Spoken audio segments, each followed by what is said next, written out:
Hello and welcome to my channel. If you are new, if you are returning, welcome back. My name is Jennifer, and I just want to share my perspective with you on a topic that is very prevalent in our world today, and that is white privilege. I have a very different view on this because of my upbringing, because of the associations that my mom chose to be around. So let me give you a little bit of a backstory about who I am and how I grew up. I am Alaska Native and white. I'm mostly white, but I do have an Alaska Native father, and half of my family are Alaska Native. I was raised by my stepfather, who was a black man. My mother is white. Her side of the family, they are all white.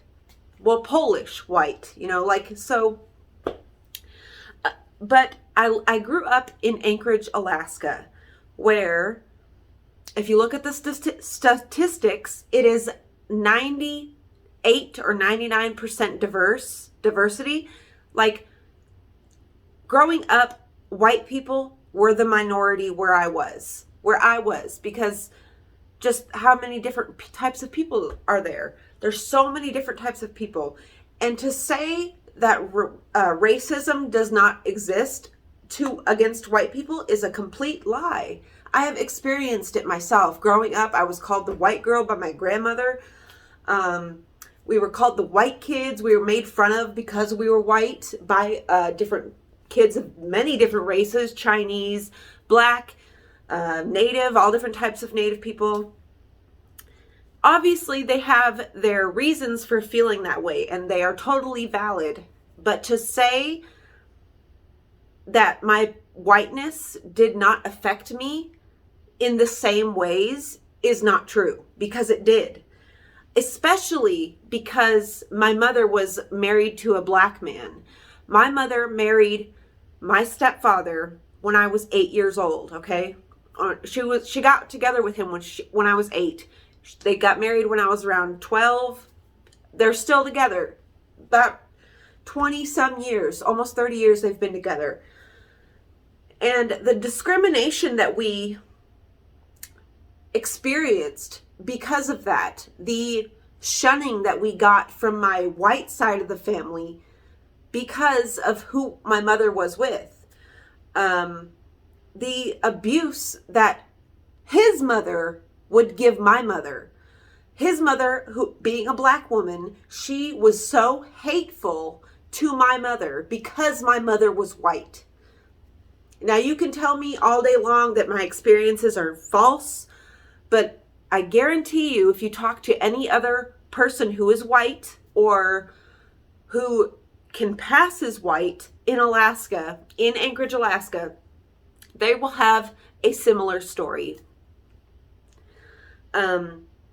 When I was in 7th grade, I used to walk down, I'd be walking down the road in the neighborhood, and girls would yell out of different nationalities. They'd yell out, "Fuck you, white girl, go back to fucking your home." And they would literally verbally abuse me because I was white. And on top of that, when I was in the foster care system, because yes, I spent a lot of years in the foster care system, we were poor. We were poorer than dirt. We were hungry. We were all living in survival mode. And my whiteness did not help in any single way at all. I think what we're all playing this game of let's blame anyone we can. But what we really need to be doing is banding together and getting rid of all the rich people. Getting rid of the people who pick fights with us, make us pick fights with each other over shit like this. Shit that doesn't matter. Because let me tell you, racism, it goes all ways, okay? It goes all ways. I've experienced it in all kinds of directions. And your whiteness really does not help you. obviously, yes, it does. There's certain things that it does for certain people, but for the caliber of white person I am, which is a broke, ghetto, poor black or poor white person, married with a black stepfather. My mother married to a black stepfather. My father is Native American. Like, I experienced a lot of discrimination. I got looked over by the state of Alaska. I was passed to different facilities. I was put in different mental institutions, which basically abused me and gave me a lot of trauma from my teen years. And none of that could have been stopped because I was white. Like, I tried to do those cards. I tried to like play those cards, you know, like I was totally aware that I had this like seemingly upper hand. It's false though, because you don't. Nobody has an upper hand. You know who does have an upper hand though? People with money. Okay. I have been in a situation where I have done some fucked up shit that if a woman, of a black woman, a Native American woman, a fat woman, an ugly person, if any of those people did the things that I did, they'd be a felon several times over. They would be probably in jail. They would have a record a mile long. I don't. You know why? Because I'm white. That's why I think that's like the bottom line here is that positions of power for ordinary people create feelings of superiority, create feelings of, because I've met people who are related to cops or related to magistrates or judges. They never get in trouble. They get warnings. They get chance after chance after chance. But if you're poor, or if you are any way that you cannot pay, it's a scheme. It's a way. It's like what they used to do in the olden days. You know, they jail you because you're poor. You cost more when when you're not in prison if you're poor.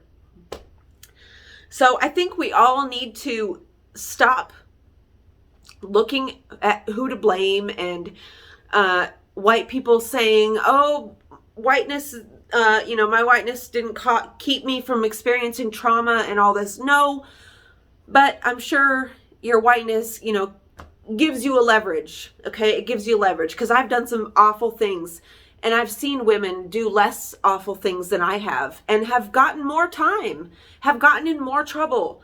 And I didn't. But you know why? Because I had somebody to give me money so I can pay them. I think we're all focusing on the wrong things here. We're all focusing on something that they want. The rich people who are in power, who make the laws, who push the culture, push the trends, push products. People who have things to lose like that, they are scared of us realizing this, that we are all the same. Okay. If you're poor, if you're struggling, if you have struggled, if you come from a family that struggled, your enemy is not somebody else who's struggling differently. Your enemy is the guy sitting in a penthouse making money off the sweat of you and your fellow people. That's who we should be pissed off at. It's the 6 corporations that feed you fear through the news. It is the corporations that pollute this earth and indoctrinate us through school and want us to be these factory workers that we have been and people in our past have been for many years. That system is breaking down. So we need to look at different things. We have to stop looking at what separates us and we have to start looking at what connects us. Okay. What connects us is our humanity, is our suffering, is our hope, is our needs. We all want the same things. We all want healthy, happy families. We all want love. We all want nice places to live. We all want food. And the way we go about getting those things it's no different than, Jupiter having however many moons and Earth having one. Like, I think we all need to take a step back and for once, turn off the news, turn off the fear mongering, because it's not going to help you. You're not going to get I haven't watched the news literally in 10 years, but I know exactly what's going on in this world. So you don't need the news to figure out what's going on in the world. You don't need to listen to what a corporation wants you to believe, because that's all it is. That's why it's called a program. Like, you really have to look at things for what they are, okay? And right now, the elite class, the ruling class, the rich ass people who make millions while you make dollars, those are the people we need to be mad at, not the other people suffering. We're all suffering together. But the rich people, they're not suffering. They get shit for free. They get out of jail. They don't have to even go to jail. They can just pay do you see what I mean?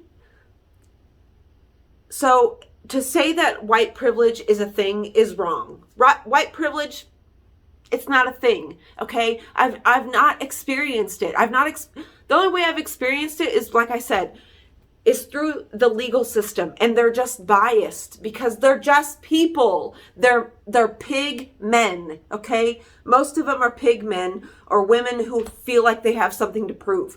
And if you know a cop, hey, it's nothing personal to the people that you love. I'm not talking about a specific individual in general. I'm talking about the system that is in place. It has been proven scientifically through studies that ordinary people in positions of power lean towards corruption more often than not. So,